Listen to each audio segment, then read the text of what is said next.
Eu sou um cirurgião e dou aulas há algum tempo. E por 13 anos vivi em companhia de cadáveres e durante a minha carreira estudei anatomia a fundo.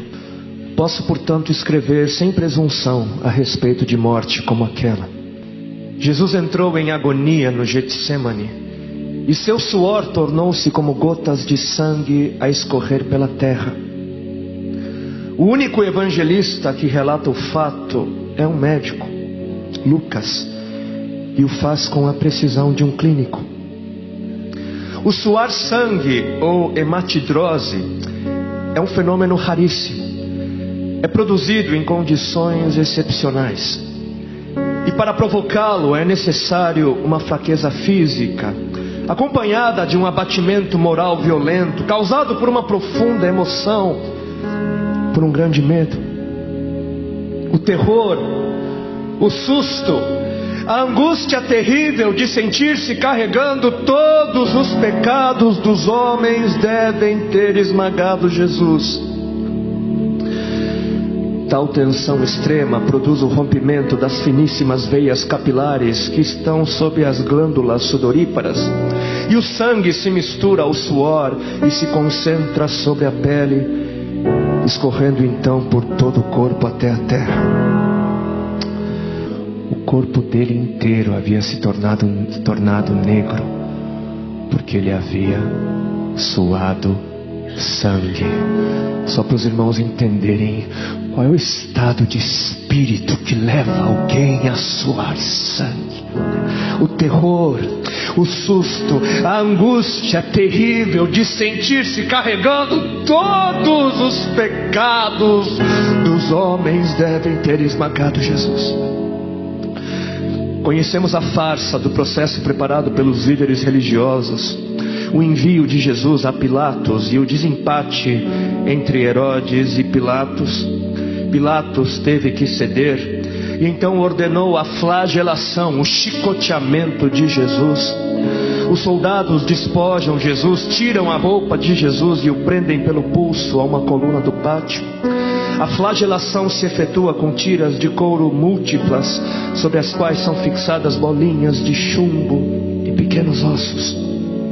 Os carrascos devem ter sido 2, um de cada lado e de diferente estatura, e golpeiam com chibatadas a pele já alterada por milhões de microscópicas hemorragias do suor de sangue. A pele se dilacera e se rompe, o sangue espirra. A cada golpe Jesus reage em um sobressalto de dor.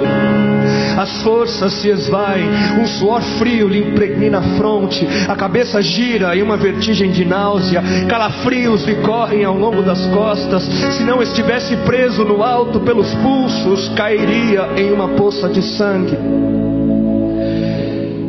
Depois o escárnio da coroação, com longos espinhos mais duros que os de acácia. Os algozes entrelaçam uma espécie de capacete e o aplicam sobre a cabeça de Jesus. Os espinhos penetram no couro cabeludo, fazendo-o sangrar, e os cirurgiões sabem o quanto sangra o couro cabeludo. Pilatos, depois de ter mostrado aquele homem dilacerado à multidão feroz, o entrega para ser crucificado. Colocam sobre os ombros de Jesus o grande braço horizontal da cruz, que pesa uns 50 quilos. A estaca vertical já está plantada sobre o Calvário.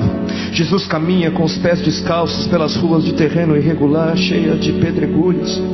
Os soldados o puxam com as cordas. O percurso é de cerca de 600 metros. Jesus, fatigado, arrasta um pé após o outro. Frequentemente cai sobre os joelhos e os seus ombros estão cobertos de chagas, de ferimentos. Quando ele cai por terra, a viga lhe escapa, escorrega e lhe esfola o dorso. Sobre o Calvário tem início a crucificação. Os carrascos despojam o condenado, tiram a roupa do condenado, mas a sua túnica está colada nas chagas dos ferimentos, e tirá-la produz dor atroz. Quem já tirou uma atadura de gaze de uma grande ferida percebe do que se trata. Cada fio do tecido adere e cola a carne viva, e ao levarem a túnica se laceram as terminações nervosas postas em descoberto pelas chagas. Os carrascos dão um puxão violento, e há um risco de toda aquela dor provocar uma síncope. Mas ainda não é o fim. O sangue volta a escorrer. Jesus é deitado de costas.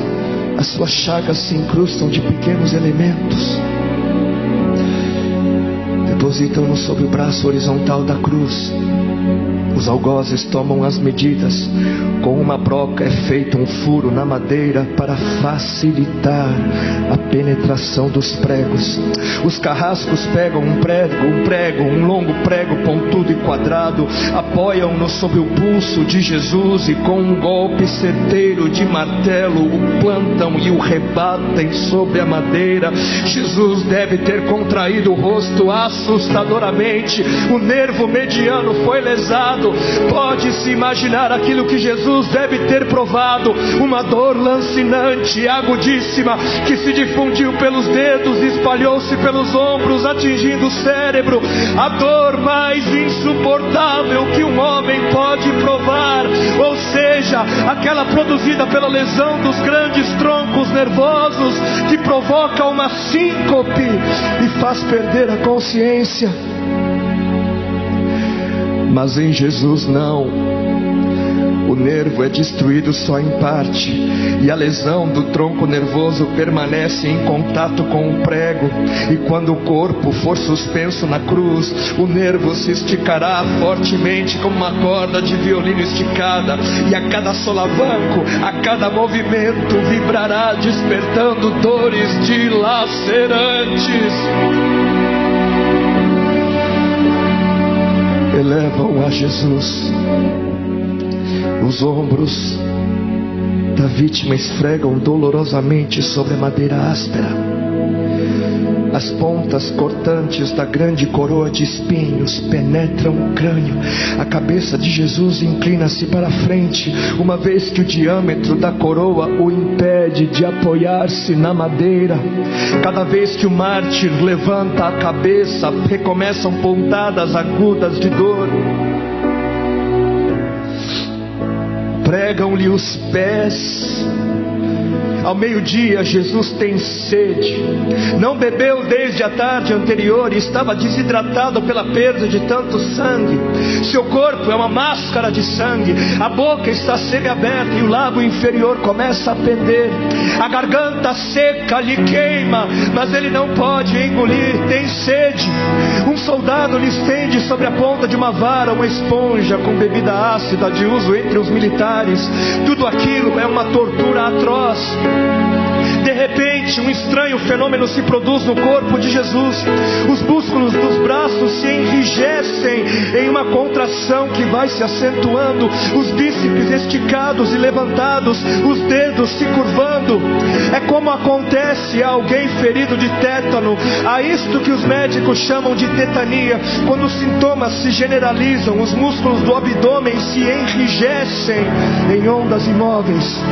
Em seguida, os músculos entre as costelas, depois os do pescoço, e finalmente os músculos respiratórios se enrijecem. A respiração se faz pouco a pouco mais curta. O ar entra, mas não consegue mais sair. Jesus respira com o ápice dos pulmões. Tem sede de ar como um asmático em plena crise. Seu rosto pálido pouco a pouco se torna vermelho, depois se transforma num violeta purpúreo. Jesus é envolvido pela asfixia. Seus pulmões cheios de ar não podem mais esvaziar-se. A fronte está impregnada de suor, os olhos saem fora de órbita. Mas de repente algo acontece. De repente algo acontece. Lentamente, com um esforço sobre-humano, Jesus toma um ponto de apoio sobre o prego dos pés. Ele esforça-se a pequenos golpes, se eleva, aliviando a tração dos braços. Os músculos do tórax se distendem, a respiração torna-se mais ampla e profunda, os pulmões se esvaziam e o rosto recupera a palidez inicial. Mas por quê? Por que este esforço? Por quê? Porque Jesus quer bradar: Pai, perdoa-lhes porque não sabem o que fazem. E logo em seguida o corpo de Jesus começa a afrouxar-se de novo e a asfixia recomeça. Foram transmitidas 7 frases pronunciadas por ele na cruz, e cada vez que quer falar ele deverá elevar-se, tendo como apoio o prego dos pés. Inimaginável! Atraídas pelo sangue que ainda escorre e pelo coagulado, enxames de moscas unem ao redor do seu corpo, mas ele não pode enxotá-las. Pouco depois o céu escurece, o sol se esconde, de repente a temperatura diminui. Logo serão 3 da tarde, e depois de uma tortura que dura horas e horas, todas as suas dores, toda a sua sede, todas as cãibras, toda a asfixia, todo o latejar dos nervos medianos lhe arrancam um lamento: Deus meu, por que me desamparaste?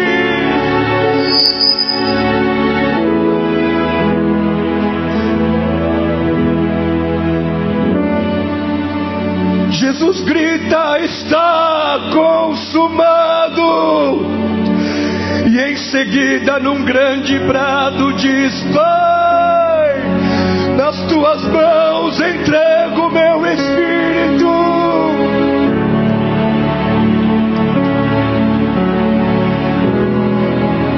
E morreu no meu lugar e no seu.